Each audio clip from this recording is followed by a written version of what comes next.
Vous écoutez Radio Ma'arif.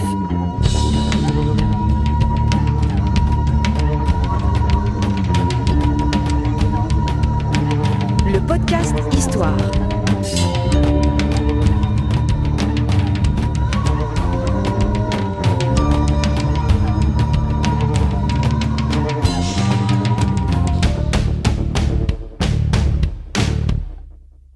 Le podcast Histoire est produit avec le soutien de Maroc Télécom. Bienvenue dans la suite d'un podcast, de ce long podcast consacré à l'Andalousie avec Mehdi Rouilgued.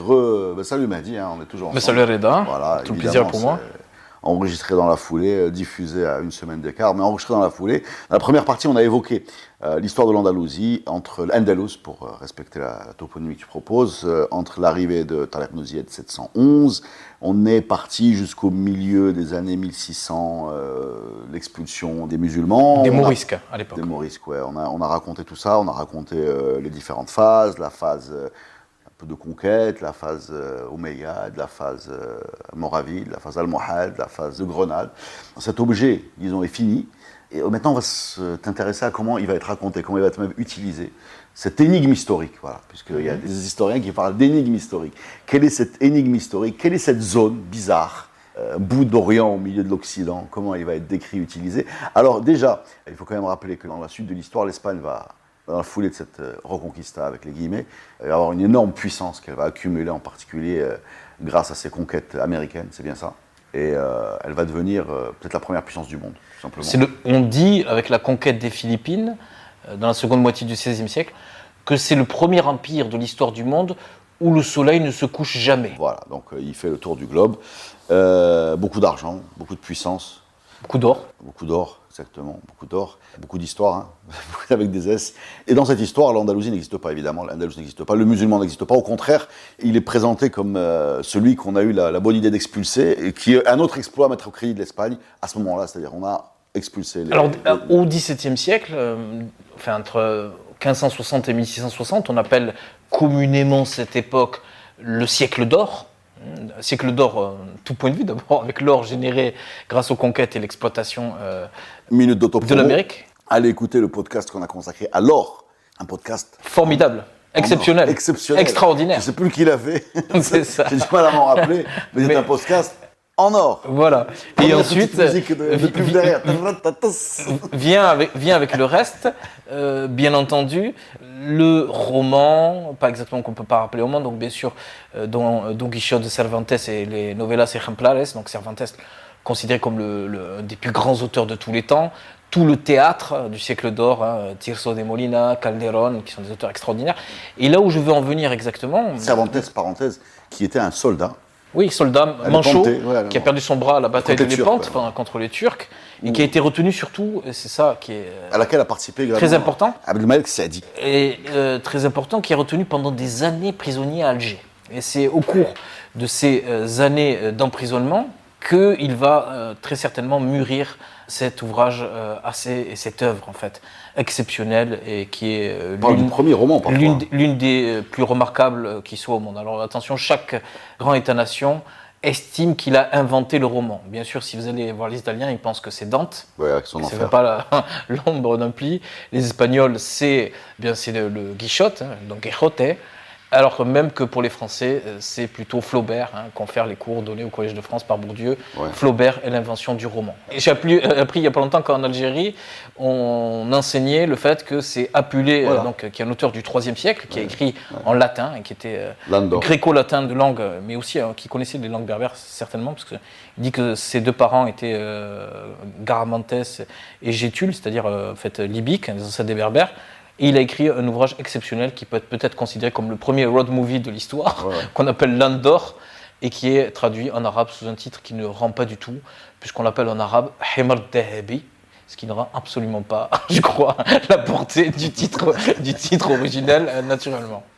D'accord, donc on parlait de Cervantes. On est oui, alors je disais que donc, comme c'est la première puissance européenne et puissance européenne du monde, au sens plein entier du terme, sans se payer de mots, eh bien, les Espagnols ont la réputation, ce sont les stéréotypes qui collent un peu au basque des Espagnols, c'est l'idée qu'on perçoit, notamment en France, mais c'est vrai aussi en Italie, on perçoit les Espagnols, et a fortiori en Angleterre, parce qu'il y a un siècle de rivalité espagnole et anglaise. Attention, les Anglais sont vécus comme le grand autre, comme le grand méchant, l'autre côté du miroir. Hein. C'est pour ça que Cervantes écrit parmi ses nouvelles l'hispano-anglaise, parce que bien sûr c'est tout à fait contradictoire, on ne peut pas être espagnol et anglaise dans sa conception du monde. Et on dit que les Espagnols sont froids, manipulateurs, calculateur, et c'est pas pour rien que l'un des auteurs les plus appréciés de cette époque, pratiquement jusqu'au XIXe siècle et en passant par Nietzsche, c'est Baltasar Gracián. Donc Gracián, c'est un Aragonais, c'est un Espagnol, qui est un peu l'équivalent, toute proportion gardée, de Machiavel. Et d'ailleurs qui est bien plus lu, plus apprécié que Machiavel, c'est-à-dire qu'il donne dans son Tratado de Agudeza, son traité aussi de l'Ingenio, comment se comporter à la cour, comment être un homme de cour, comment être un homme plein entier, c'est-à-dire tout à la fois avec un fond quand même, et la ruse, avec une éloge de ce qu'est le pan, puisque le pan, vous voyez, la tasse, il montre ce qu'il est, la démonstration, et c'est un ouvrage exceptionnel quand même. C'est pas pour rien qu'il a suscité l'admiration.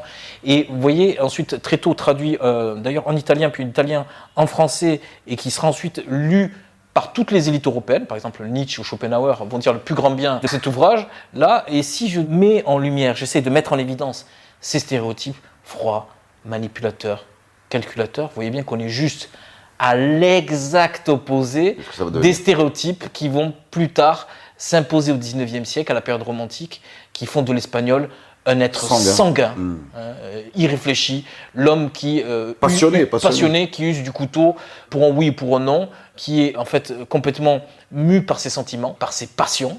Et évidemment, on arrive là au XIXe siècle, au début du stéréotype, qui réduit l'Espagne à la corrida et au flamenco, et qui amène petit à petit à ce que l'Espagne devienne, à partir du XXe siècle, donc à partir du siècle dernier, la salle des fêtes de l'Europe. C'est un petit peu ça l'idée, vous voyez juste le parcours. Et dans cette évolution, il va y avoir en fait une réévaluation totale de l'histoire d'Al-Andalus et de la valeur qu'on lui accorde.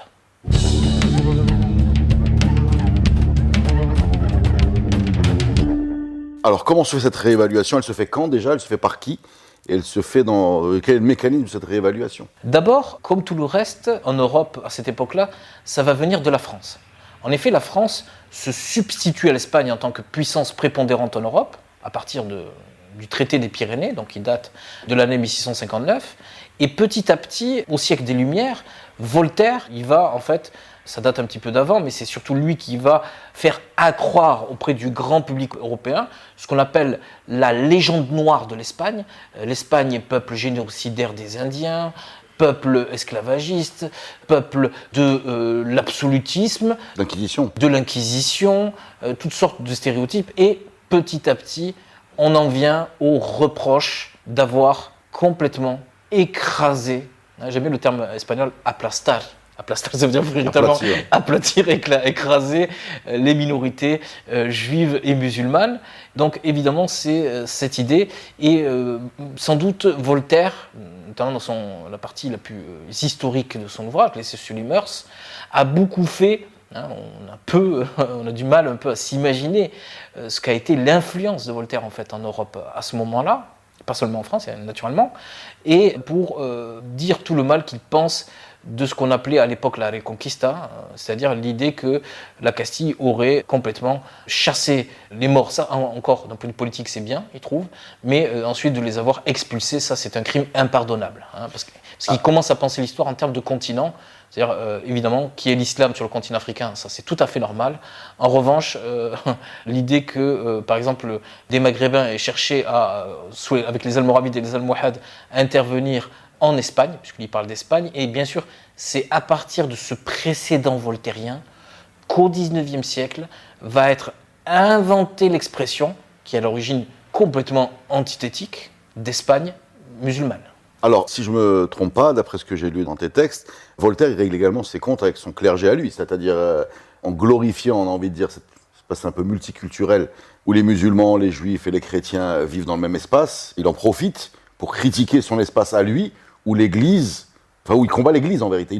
Il utilise l'Andalousie pour combattre son Église, non? Tout à fait, c'est-à-dire que l'expulsion des Juifs et des musulmans est l'expression la plus achevée et le témoignage de l'ignorance, de l'obscurantisme, du clergé et de l'Église. Et donc, de son point de vue, c'est l'infâme, c'est son expression, c'est l'ennemi à abattre plus que tout. Alors, bien sûr, à l'époque, on considère que l'absolutisme, avec toutes les reines de France qui sont d'origine espagnole, plus le modèle espagnol, puisque, attention, une grande partie du siècle classique français, à commencer par Molière et son Don Juan, prend modèle sur l'Espagne. Donc on pense que ce modèle, au XVIIIe siècle, a été un mauvais modèle, puisqu'il a amené avec lui eh bien, cette idée de l'extrémisme, entre guillemets. On n'aurait pas dit extrémisme à l'époque, mais au moins de l'intolérance. L'intolérance, c'est plutôt ça. Donc ça part de Voltaire, et comment ça se décline ensuite ? Ça se décline et ça s'accélère beaucoup à partir du moment où l'Espagne, deux choses, subit l'occupation française, pendant les guerres napoléoniennes, on est là au tout début du 19e siècle, et perd en même temps son empire américain. Donc à partir de ce moment-là, il est acté que l'Espagne devient une puissance de second rang, division, a perdu complètement toute légitimité à prétendre à exercer un rôle important au sein des concerts de nations. Qu'est-ce que tu as dit, toi, rétrocéder en deuxième, troisième division ? Ouais, deuxième division. Ok, troisième division, d'accord. Donc ce que je veux dire par là, DH, quoi, division d'honneur, et ce que je veux dire par là, à partir de ce moment-là, vient, avec Napoléon, puis sa défaite, s'imposer un des mouvements. Alors, j'ai du mal à dire qu'il s'agisse d'un mouvement littéraire, parce que c'est bien plus que ça, c'est bien plus fondamental que ça, c'est ce qu'on appelle le romantisme. Le romantisme, encore aujourd'hui, a imposé sa vision du monde à tous. J'imagine que tout un chacun, si je posais la question, où aimez-vous passer vos vacances ? La plupart des gens répondent, quand ils sont normalement constitués, soit la mer, soit la montagne. Et évidemment, ça, c'est une vision qui vient du romantique, parce que pendant très longtemps, on déteste la mer, zone dangereuse de pirates, avec des marécages, la malaria, etc., etc. Vision qui reste au Maroc pendant tout le temps du protectorat, même un peu avant, où on n'aime pas trop la mer. Et ensuite, la montagne, peuplée par des populations qu'on considère comme demi-humaines, les montagnards avec plein de bêtes sauvages. Donc, c'est un petit peu ça l'idée. Et non, mais attends, on va rester là-dessus. Déjà, la question, où est-ce que vous voulez passer vos vacances ? Il faut que les gens aient des vacances. Exactement, voilà. Elle vient déjà d'une autre période, quoi. Elle vient d'une période où la mer est moins dangereuse. Non, parce qu'on parle à l'époque, ça date de cette époque. Encore une fois, on revient sur l'idée que le 19e siècle impose la modernité monde. Il y a deux éléments. D'abord, ce qu'on appelle le grand tour, qui concerne, c'est vrai, uniquement l'élite de la société, les nobles ou les grands bourgeois, qui commencent à voyager d'un esprit très particulier, qui est celui... Dépaysement. Pas exactement, plus que ça, ça va au-delà. C'est le ravissement. Deviens ce que tu es. Connais-toi toi-même. Confronte-toi à l'autre. Donc, et pour ça, il faut se confronter. Et l'autre, bien sûr, dans ce cadre-là, n'est qu'un moyen. Réduit un peu au niveau d'objet. Et en plus de ça, ce voyage, souvent, permet de faire un voyage dans le temps. C'est-à-dire que l'Europe, à ce moment-là, accélère le rythme. On va passer très vite au monde de la révolution industrielle que caractérise la vitesse, la rationalisation économique, vous voyez tout ça. La froideur, en même temps, la froideur de l'économie et des calculs. Et puis voilà, un horizon gris, sans perspective. C'est toute l'idée de la littérature, vous voyez, de Stendhal jusqu'à Baudelaire, etc. L'ennui, le bourgeois, tout ce qu'on déteste. Il y a une froideur, tout ce qu'on aborde. Un manque de mysticisme. Voilà. Et l'idée que, en voyageant, si on a les moyens, on peut aller au-delà de ça, c'est-à-dire aller se découvrir soi-même et voyager dans le temps. Et le voyage, c'est toute l'histoire du voyage de Delacroix au Maroc, bien sûr, en 1832. Oui, mais on trouve les mêmes éléments dans les voyages des hippies des années 60. Oui, bien sûr. Un peu moins, quand même, roots, c'est toute proportion gardée, mais jusqu'à aujourd'hui. C'est-à-dire qu'on va à la recherche d'endroits qui seraient des sortes de conservatoires d'archaïsme, à travers une sorte de time capsule. C'est-à-dire, soit on va chercher le Moyen-Âge avec ses valeurs, la chevalerie, l'honneur, la générosité, c'est-à-dire un endroit qui est l'exact opposé des règles régies donc par l'offre et la demande, ça, c'est le Maroc, la rationalité économique. Et ça, on peut le trouver dans cet Orient de proximité qu'est le Maroc. Et c'est bien sûr tout ce qui fait de l'attrait du Maroc, de Delacroix. Il y a deux choses dans ce que tu dis, si je synthétise. Il y a le romantisme qui est une sorte de mise en avant des émotions, de la nature, Oui, alors j'ai oublié de dire, passion, parce que le romantisme c'est très large. On a déjà commencé à évoquer des noms de grands romanciers, mais aussi, attention, il y a une sous-composante, un élément constitutif essentiel de ce romantisme, qui est l'orientalisme, qui n'est pas tout à fait confondu avec, qui est cet attrait de l'Orient. Alors, tout le monde connaît sans doute les théories de l'américain palestinien Edward Said, évidemment, comme quoi l'Orient serait une construction de l'Occident et juste l'autre côté du miroir. C'est sans doute peut-être vrai, c'est une hypothèse de travail quand même peut-être vérifiée jusqu'à un certain point, bien que âprement discutée encore aujourd'hui. Mais bien entendu, l'orientalisme avait commencé un peu avant, déjà à la fin du règne de Louis XIV, avec la traduction des Mille et une Nuits. C'est-à-dire que cette part d'ailleurs, cette part d'exotisme, eh bien, elle est extrêmement recherchée par les élites européennes et ensuite par le reste, et elle crée un véritable engouement pour l'autre. On va chercher cela, et c'est ce goût pour l'oriental, considéré comme l'exotique, et ce qui permet de sortir d'une sorte de prison, de carcan, qu'est la vie moderne, et de façon croissante, de façon crescendo, entre le XVIIIe et le XIXe siècle. Évidemment, Chateaubriand, quand il va en Orient, eh bien, il passe d'abord par l'Andalousie, par l'Alhambra, et puis plus tard, en Orient, il rencontre des chirs bédouins, arabes, il peut faire du cheval, il peut s'exprimer, il peut... Vous voyez, l'idée que de noble à noble, on parle la même langue, on partage les mêmes valeurs. Et là, on retrouvera un peu, comme tu dis, ce paradigme plus tard avec des liautés ou un certain nombre d'acteurs du protectorat, Henri de Castres ou les autres. Il y a les écrits de Chateaubriand qui sont très très... Le voyage en Orient, très bien. Ils sont absolument révélateurs de tout ce que tu décris. Je vais lire un bout de... Alors bien sûr, Chateaubriand s'est intéressé à ce voyage en Orient, mais il a aussi, si vous voulez, romancé la chose et écrit des... bien sûr, l'immense auteur des Mémoires d'Outre-Tombe, qui est un témoignage absolument extraordinaire sur son époque, sa vision très particulière. Vous voyez, il est tout jeune, il veut déjà se suicider, 15-16 ans, c'est un éternel insatisfait, c'est un éternel décalé par rapport à la réalité qui ne lui convient absolument pas, qui ne lui conviendra jamais, jusqu'au bout. Et dans ce cadre-là, évidemment, l'évocation d'un Andalous perdu, d'une terre qui n'existe plus, suscite pour lui, comme nulle part ailleurs, et comme jamais, des fantasmes qui mettent son imagination en mouvement, qui mettent son imagination en branle. Et il y a un bâtiment qui symbolise parfaitement cette fascination que tu décris, c'est l'Alhambra de Grenade. Je vais lire un petit bout de Chateaubriand. Voilà. L'azur du plus beau ciel se montrait entre des colonnes qui soutenaient une chaîne d'arceaux gothiques. Les murs chargés d'arabesques imitaient à la vue ces étoffes de l'Orient que brode dans l'ennui du harem le caprice d'une femme esclave. Quelque chose de voluptueux, de religieux et de guerrier semblait respirer dans ce magnifique édifice, espèce de cloître de l'amour, retraite mystérieuse où les rois morts goûtaient tous les plaisirs et oubliaient tous les devoirs de la vie. Je te prie de croire que n'importe quel lecteur lambda qui lit ça signe de suite. Il va voir. Non mais déjà, il y va.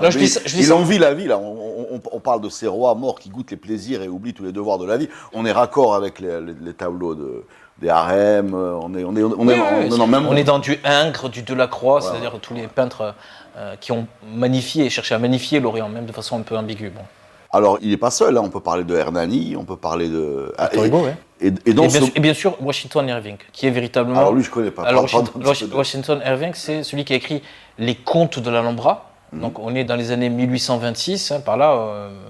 Et lui, à l'origine, c'est un diplomate américain qui vient faire, sur le modèle des élites européennes, ce qu'on appelle le Grand Tour, et qui va venir s'installer, qui va devenir complètement amoureux de l'Alhambra. D'accord. C'est lui qui va être véritablement à l'origine de cette mode.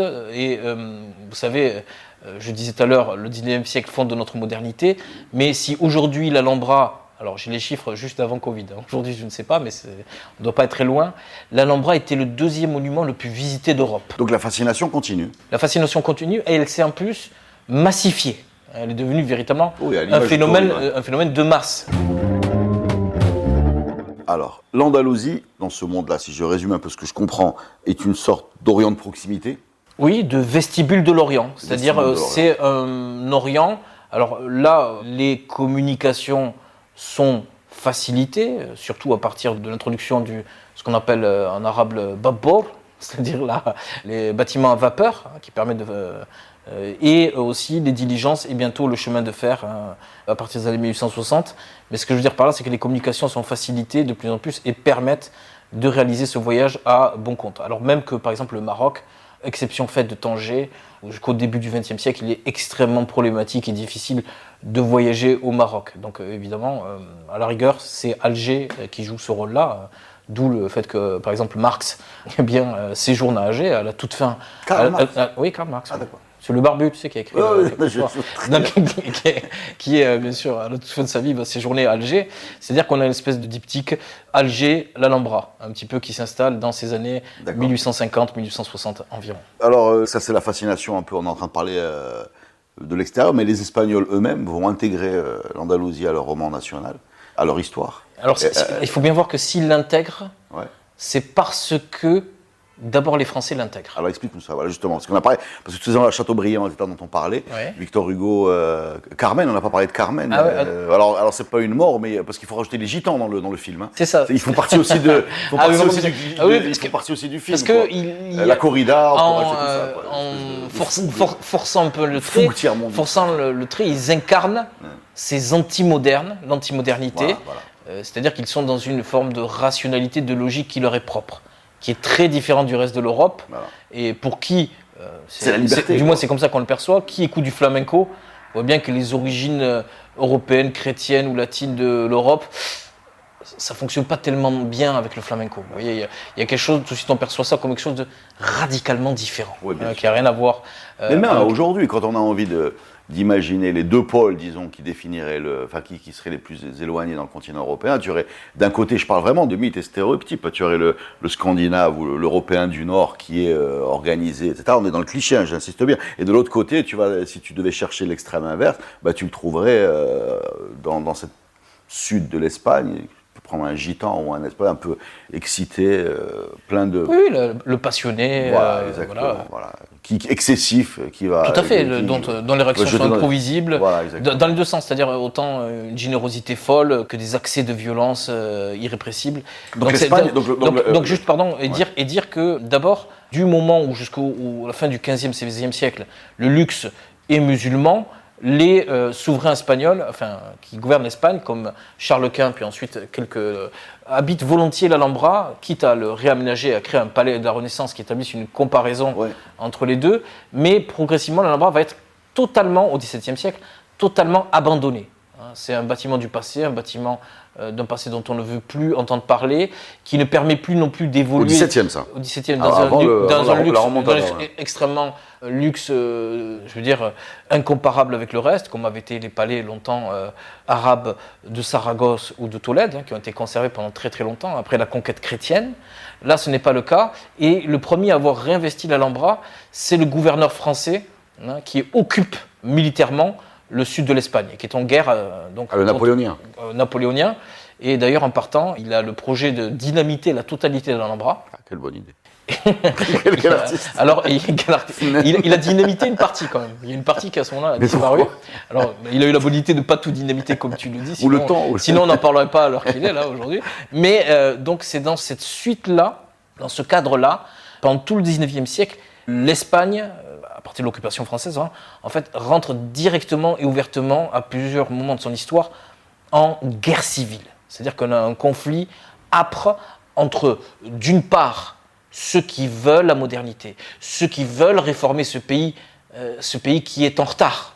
C'est comme ça qu'on le voit à cette époque-là, et on les appelle les afrancesados. C'est-à-dire les francisés, ceux qui veulent appliquer le modèle français, ceux qui veulent moderniser, ceux qui veulent, entre guillemets, occidentaliser. C'est-à-dire république, laïcité, tout ça. Voilà, la laïcité contre l'Église, et de l'autre, les conservateurs, incarnés notamment dans le camp carliste, qui veulent au contraire le clergé, le catholicisme, et qui procèdent par utopie régressive, c'est-à-dire qu'ils veulent revenir à l'Espagne du siècle d'or. Ouais, de Cortés, quoi. Voilà, donc évidemment, ces deux partis ont une vision de l'histoire totalement opposée. C'est-à-dire que les afrancesados, donc les modernistes, j'ose pas dire de la gauche, Parce que Ouais, franchement, ils veulent les premiers à partir des années 1820, et ça avait commencé un peu déjà à la fin du XVIIIe siècle dans les cercles maçons, très aussi francisés, eh bien, veulent une intégration d'Al-Andalus au roman national. C'est-à-dire que Al-Andalus devienne une partie de l'Espagne, de l'histoire de l'Espagne. Constitutive de l'histoire de l'Espagne. Une histoire dont on puisse... Alors, qu'est-ce que ça veut dire l'intégration au roman national? Ça veut dire une histoire dont on puisse s'enorgueillir, dont on puisse tirer fierté. Ouais, on récupère. Et fierté aussi pour soutenir, à ce moment-là c'est le problème, la comparaison avec la France et son histoire. En disant que l'Espagne, déjà au Xe siècle, vous voyez, Cordoue a une histoire au moins aussi longue, plus longue et plus glorieuse que le grand voisin du nord des Pyrénées. Oui, mais il y a un paradoxe dans cette posture intellectuelle, puisque donc intégrer une sorte d'Espagne musulmane, l'Espagne s'étant même construite contre justement les musulmans, j'ai envie de dire. Oui, alors, justement, voilà. C'est la première fois qu'on va contre ça. Voilà. Et attention, à ce moment-là, parce qu'il n'y a pas d'Espagne en fait. Vous avez un grand mouvement en Europe qu'on appelle la révolution scientifique, qui voit émerger toutes les sciences humaines, qui vont pas tarder à émerger, la sociologie, l'ethnologie, et bien sûr au centre et au cœur, l'histoire. Et à ce moment-là, la France, du fait des besoins induits notamment par la conquête de l'Algérie, et aussi parce qu'elle possède, le mot est inventé à Paris quand même, orientalisme, dans les années 1820, les meilleurs arabisants du monde, et parce qu'on a, à partir des langues orientales, donc il y a la grande école où on enseigne l'arabe et les différents types d'arabe, dès cette époque-là, eh bien, vous avez des spécialistes de l'histoire, le mot date vraiment de cette époque, de l'Espagne musulmane, qui vont écrire en français l'histoire musulmane de l'Espagne. C'est notamment Reinhard Dozy, qui est un Hollandais, mais qui écrit en latin et principalement en français, qui va définitivement acter la naissance de ce terme. Et elle est reprise aussi par un certain nombre de membres du monde académique espagnol à partir des années 1850-1860 à peu près. Donc on est à la moitié du 19e siècle. Et bien sûr, cette intégration d'Al-Andalus au roman espagnol va être toujours discutée. Elle ne fera jamais l'objet d'un consensus.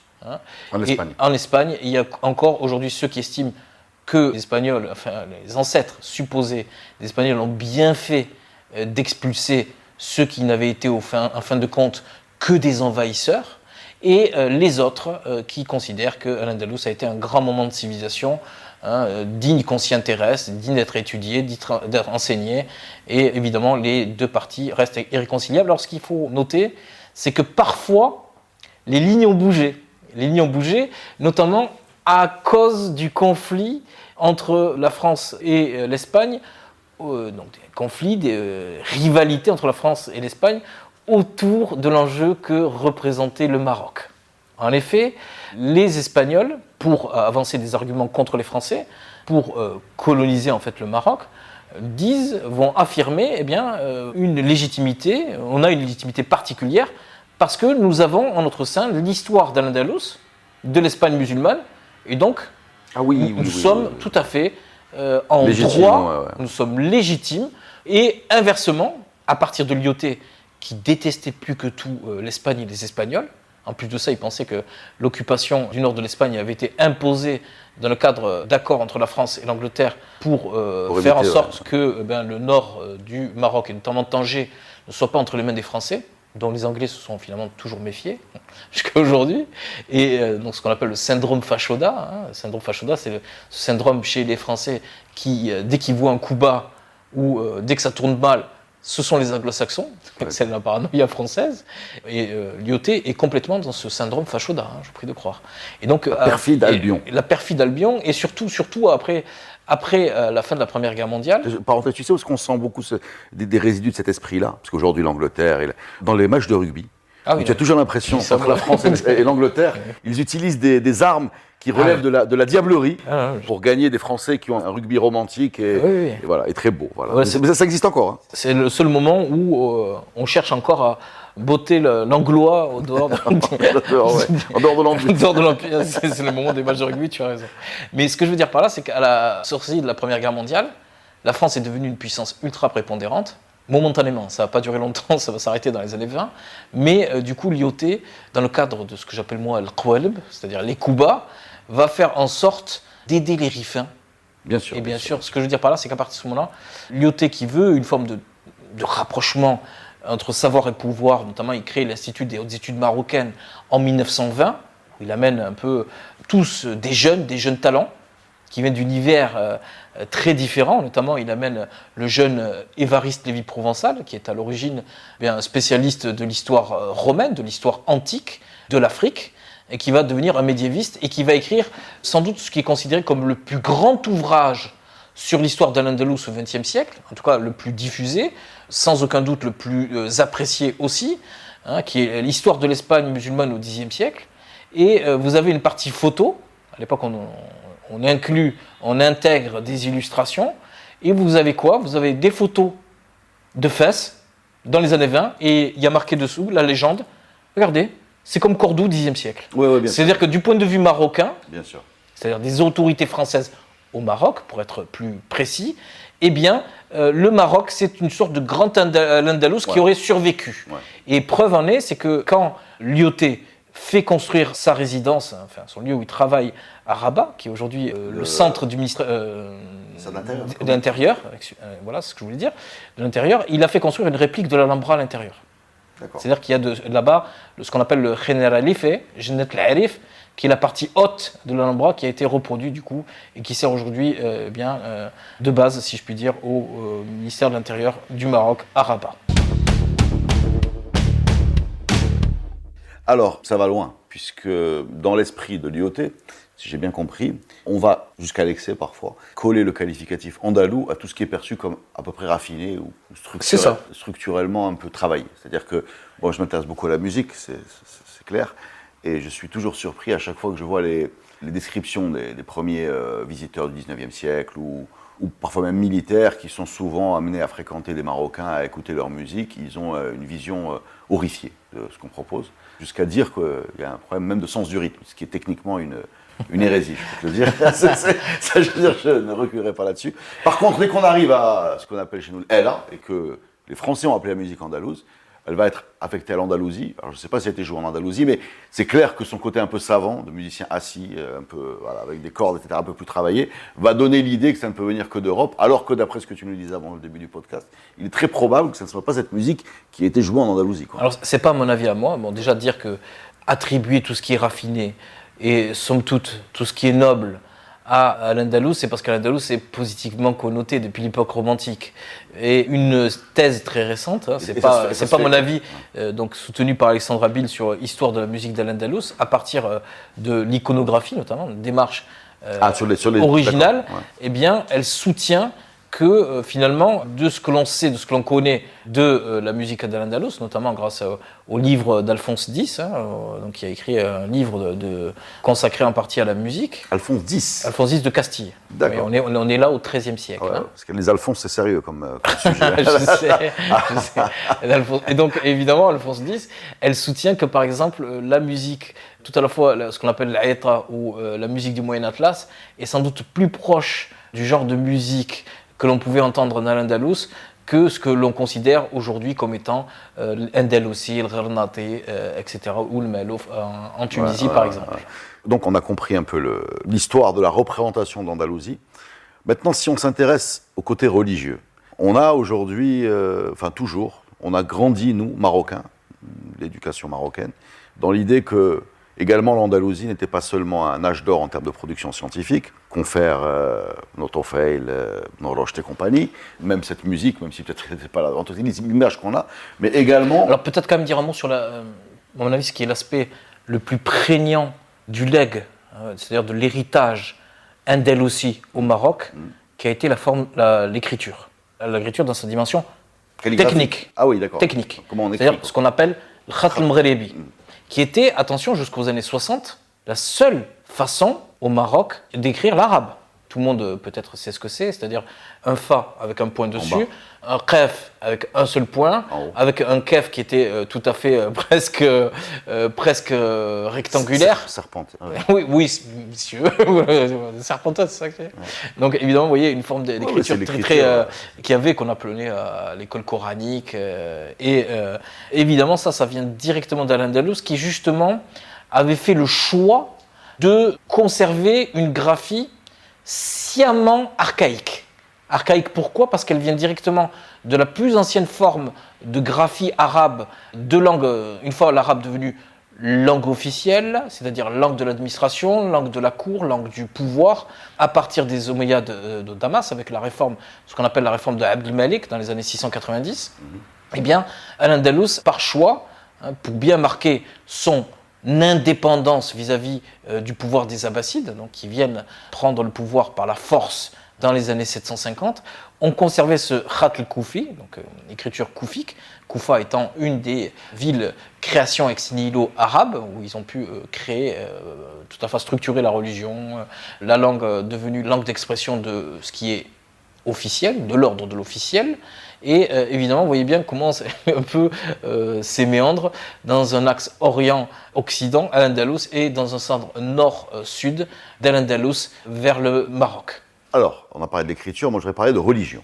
Je vais parler de religion parce qu'aujourd'hui il y a un discours, évidemment le sujet des religions, de la capacité d'une religion dominante à accepter une religion dominée, dans quelles conditions, etc. Politiquement c'est quand même un sujet très important aujourd'hui, à cause de la mondialisation, à cause de l'immigration, à cause des conflits qu'on dit de civilisation. Aujourd'hui on présente l'Andalousie comme étant un moment un peu miraculeux de cohabitation, où je sais que le mot tolérance n'est pas complètement... Alors en Espagne, le mot, entre guillemets, politiquement correct, c'est celui de convivencia, qu'on a récemment, mais vraiment ça date du siècle dernier, traduit en arabe sous le nom de ta'ayush silmi ou ta'ayush la cohabitation pacifique. On a envie de dire aujourd'hui avec un néologisme, une sorte de vivre ensemble, quoi. Alors dans quelle mesure cette représentation qu'on a de cette période est exacte ? Est-ce qu'on est dans un mythe ? Est-ce qu'on est dans une fabrication politique ou marketing, ou est-ce qu'il y a quelque chose de vrai dans ce que je viens de dire ? Alors, d'abord, il faut préciser que retourner vers le Moyen-Âge, c'est accomplir un grand voyage. C'est une période qui est très, très, très différente de la nôtre, où on voit le monde sous un angle que l'on a peine à concevoir aujourd'hui. Ce qui est vrai, c'est que les pouvoirs musulmans, généralement, n'ont pas imposé de conversion forcée. Ça, c'est certain. C'est factuellement politique. Mais je veux dire par là, le fait de supporter l'autre ou même d'accepter l'autre, c'est beaucoup dire. C'est-à-dire qu'on l'accepte souvent comme un mal nécessaire. Mais on pense qu'il est, dans l'erreur. Non seulement dans l'erreur, mais qu'il est condamné à mourir dans les flammes de l'enfer. Oui. Que son âme ne sera pas sauvée. N'oubliez pas le tout religieux. C'est pas le tout religieux sur un plan comme on le vit aujourd'hui, parfois, sur un plan identitaire. C'est plus vraiment dans une... C'est concret. Et c'est oui, concret. On pense que on va mourir tous et qu'il faut coûte que coûte sauver son âme. Après, il y a le rapport de la collectivité. Alors, d'abord dire aussi qu'on a affaire à des collectivités. L'individu n'existe pas vraiment au Moyen-Âge. On a des communautés les unes par rapport aux autres. C'est plutôt sous cet angle-là qu'il faut naturellement l'appréhender. Mais on a des moments de tension, par exemple, à un moment donné, contre les communautés juives, par exemple à l'époque al-Mouhad, avec l'habit noir. Incontestablement. Non, mais même on a cherché à détruire les communautés juives. Ouais. Bon. Et les défenseurs des Almohades, on en connaît un, nous explique que ça il ne nie pas du tout ces périodes-là, mais il les lie à des contextes. Oui, non, il faut toujours, je lui donne 100% raison, mais il faut contextualiser les choses. Il faut quand même se rendre compte de ce qu'on demande aux historiens, est compliqué. On leur demande de résumer plusieurs centaines d'années avec une réponse oui, non, tolérance, pas tolérance sur plusieurs centaines d'années. Regardez ce qui se passe déjà à notre échelle sur quelques dizaines d'années. Non. Et voilà comment les choses changent entre les années 40, 50 et aujourd'hui. Donc, cette construction, est-ce qu'elle porte une part de vérité ? Dans quelle période ? Oui, non. Politiquement, est-ce qu'il y avait la possibilité d'exercer un culte, j'ai envie de dire, minoritaire ? Pour qu'il soit minoritaire, il faut qu'il soit... Réalité qui a été effacée dans la période suivante. Oui, minoritaire, il faut qu'il soit reconnu. Voilà. Par exemple, c'est clair que dans l'Andalous du XIe siècle, on peut être juif ou chrétien, mais on ne peut pas être chiite, par exemple. Ça, c'est radicalement impossible. D'accord. Donc, après, ça dépend. On a des cas de, par exemple, Ibn Hatim au XIe siècle, etc., qui a sans doute été un penseur de l'athéisme, où il finit brûlé. Ils ont mis le temps avant de le brûler, etc. Mais de là à parler de tolérance, véritablement, je me défie de l'instrumentalisation politique de l'histoire, qui a tendance à projeter nos problématiques, nos fantasmes sur le passé. Je pense que le passé est exigeant et évidemment il demande comme le fait mon illustre collègue historien, défenseur des Almohades, eh bien, qu'on contextualise les choses, qu'on voit quel moment Ibn Maïmonide, qui sert les Almohades, après qui décide qu'il n'y croit plus ou qui est poussé vers la sortie, qui s'exile. Vous voyez, ça dépend des moments. Ça dépend des moments, mais moi, contextes. Je ne compare pas dans les référentiels qu'on a autour de nous, je compare aux référentiels de l'époque, c'est-à-dire dans d'autres zones. En tout cas, l'utilisation. Voilà. Alors, parce que ce que j'ai oublié de dire tout à l'heure, c'est que à l'époque du franquisme, comme Franco vient du Maroc, il y a eu toute une histoire de l'Andalous et du franquisme qui a été totalement valorisée, mise en avant et qui est devenue presque idéologie d'État. D'accord ? Avant qu'elle soit reprise par la gauche dans les années 70-80. Hein. Et évidemment, ce que je veux dire par là, avec notamment sur l'imitation du modèle français au Maroc, hein, du protectorat français, l'idée de créer une sorte d'institut des hautes études marocaines à Tétouan, et de faire à l'époque de Mohamed Ben Taouit ou des gens comme Abdelkhalek Torres, les chevilles ouvrières ou les courroies de transmission politique pour Torres et plus savante et académique, philologique pour Ben Taouit, où on a mis en avant un Andalous tolérant, de la convivencia, entendu que l'arrière-pensée de Franco, politique avant tout, c'était de dire aux Arabes, nous sommes frères, nous avons toujours été amis, alors même que, regardez, il y a la France, surtout la France de la 4ème République, qui est la France quand même d'une décolonisation ratée, au Maroc avec l'exil du sultan, etc., avant les accords d'Aix-les-Bains, et surtout la guerre d'Algérie, le canal de Suez, l'idée que Gamal Abdel Nasser, comme on l'appelle en France à cette époque-là, représente un peu le diable, hein, vous voyez. Et donc Franco fait une utilisation assez habile, somme toute, d'Al-Andalus, en invitant Taha Hussein et les élites égyptiennes à créer l'Institut islamique, des études islamiques, à Madrid, pour dire nous sommes amis. Ouais. Alors aujourd'hui, c'est à front renversé, puisque la droite espagnole est très, très, très hostile à l'Andalous, c'est le moins que l'on puisse dire, et la gauche est plutôt dans cette idée que tu as évoquée à l'instant, on se faisait des bisous, la convivencia, voilà. C'était génial, voilà quoi. Tu me fais une passe décisive pour sans doute les dernières questions de ce podcast. Ignacio Olag, Les Arabes n'ont jamais envahi l'Espagne, sorti en 1969 ou 70. Ouais. Alors c'est un bouquin un peu raciste quand même, je l'ai lu. Ah mais complètement, oui. Ouais, voilà. Bien sûr. Mais quelle est sa thèse? Lui-même était fasciste. Hein. Donc que dit ce monsieur Olag là? Olagoué, alors Olagoué c'est... Olagoué. C'est pas grave. Olagoué, c'est d'abord pas du tout un historien de formation, c'est un historien du dimanche, un historien amateur, qui est francophone. Avec beaucoup moins de talent. Ah, c'est gentil.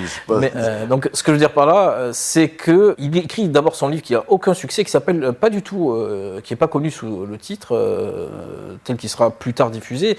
Le titre original, c'est Révolution islamique en l'Occidente. C'est ça, Révolution islamique en Occident. C'est-à-dire qu'il y a eu plein de révolutions, voilà, et que la thèse principale de cet ouvrage, c'est que à ce moment-là, les Arabes, il parle d'arabe, c'est la civilisation. Alors, une confusion, religion, civilisation, peuple, c'est une harira absolument inimaginable. C'est la plus avancée du monde, et donc, très naturellement, puisqu'il existe de son point de vue un esprit du peuple qui est immortel, une naissance du peuple, évidemment, les Espagnols, à ce moment-là, se sont convertis à l'islam. Parce que, évidemment, ils voulaient être à la pointe, et ils voulaient être à l'avant-garde de l'humanité. Cette théorie, personne n'y prête attention, aucun succès. Et là, il va voir, parce qu'il est très francophone, il parle très bien le français, il admire la France, etc. Il va voir celui qui est le plus grand historien du monde à cette époque, qui est Fernand Braudel. Fernand Braudel, c'est l'auteur de la Méditerranée au temps de Philippe II, qui a un ouvrage immense, encore très très admiré dans le monde, et surtout aux États-Unis d'ailleurs. Et alors Fernand Braudel, il faut savoir que Fernand Braudel était quelqu'un qui nourrissait à l'égard des Arabes et surtout des Maghrébins des sentiments que je qualifierais de peu amicaux. D'ailleurs, il a commencé sa carrière au sein de l'Algérie française. Sa femme était pied noir et il a commencé comme prof d'histoire là-bas. Ouais. D'ailleurs, vous avez qu'à lire la Méditerranée au temps de Philippe II. Autant il admire les Ottomans, autant tout ce qui est maghrébin. Il y a du mal. C'est un peu dans l'esprit. Marc Ferraud, autre auteur d'origine pied noir, racontait que quand il était prof à Oran, il avait une classe, et vous savez, il y a à l'époque le programme d'histoire du collège, de la 5e, on parlait de la civilisation, en termes de l'époque, on parlait de civilisation arabe. Et paraît-il que quand il disait ça en classe, tout le monde explosait de rire, quoi. parce que de leur point de vue civilisation arabe, oui, c'est un point de vue du contexte colonial algérien de l'époque, ça faisait rigoler tout le monde. Bon. Et ce que je veux dire par là, donc Olagoué, et c'est Braudel qui va lui donner l'idée d'un titre autrement plus vendeur, funky, autrement plus significatif. J'aime bien le terme espagnol, llamativo. Llamativo, c'est, vous voyez, qui attire l'attention, qui interpelle.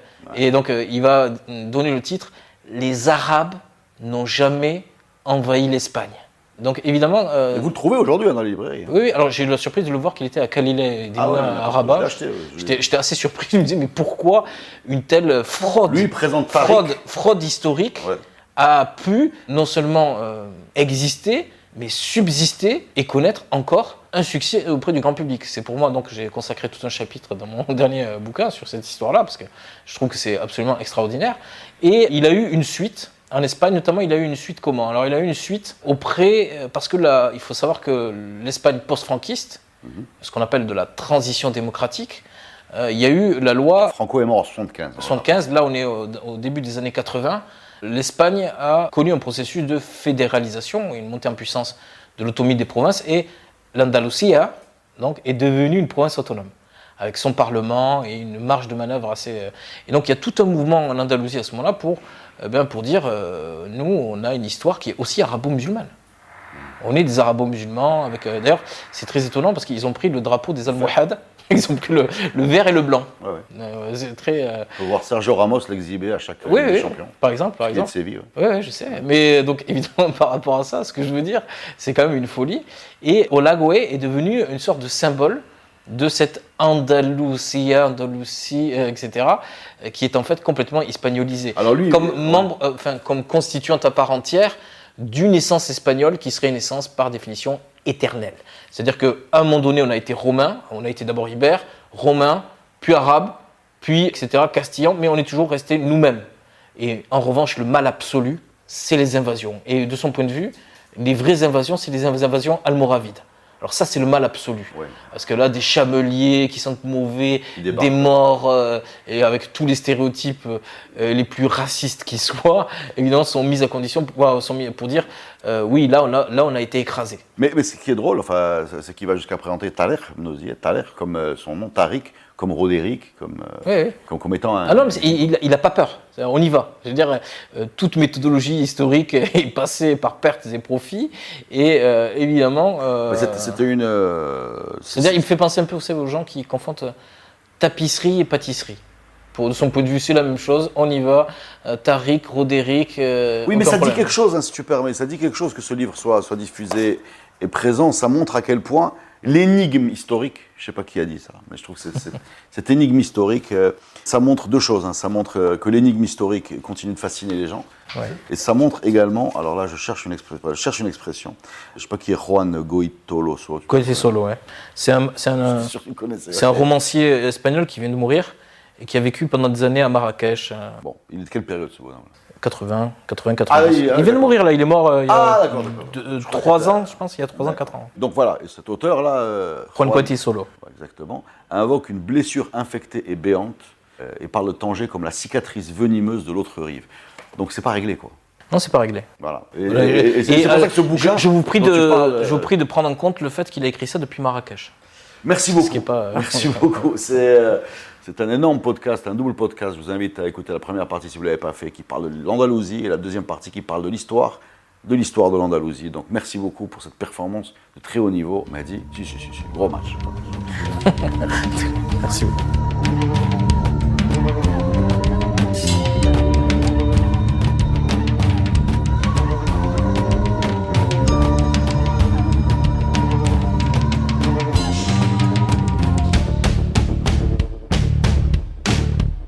Le podcast Histoire est produit avec le soutien de Maroc Télécom.